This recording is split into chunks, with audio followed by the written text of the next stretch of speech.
Thente martesat e fshehta. Çka nënkuptohet ose e fshet i bjen që domethënë të tjerët nuk e dinë.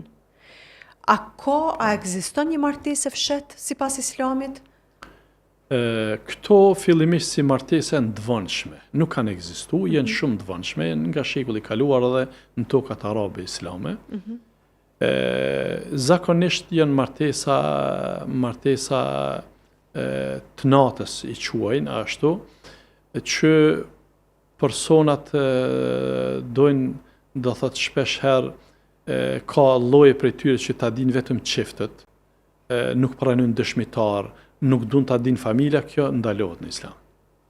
Momentin që martesa i plotson ato standardet e përgjithshme, siç tham, pranim pëlqimi prej çiftëve në radhë parë, pastaj pëlqimi kujdestarit vajzës, pastaj prania dy dëshmitarëve, përcaktimi i mehrit dhe dhuratës të martesës, ky është një çaj, ky është kurora.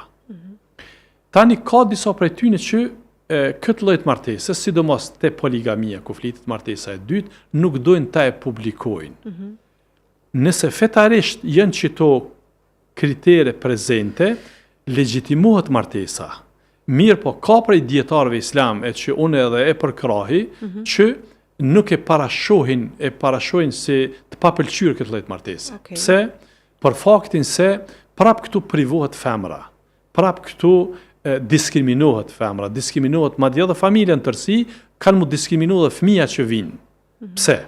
Se nga martesa e fshehur, kanë me arë fëmijë të fshehur, ka mu kriju familje fshehur. Islami nuk ka arë gjëra të bëhen fshehur azi. Pra, jeta bëhet shumë publike. Prandaj, jo detyrimisht nuk kërkohet të gjitha shkollat juridike publikimi haptas. Është vetëm e preferune. Rrahja defit, siç njihet tek ne, kjo është e preferune, me një shkollë juridike të Malikit është obligative, por jo dhe të shkolla Hanefite dhe disa shkolla tjera, nuk është kusht. Pra merën si ta din familje, dëshmitarët, ajo është legjitime.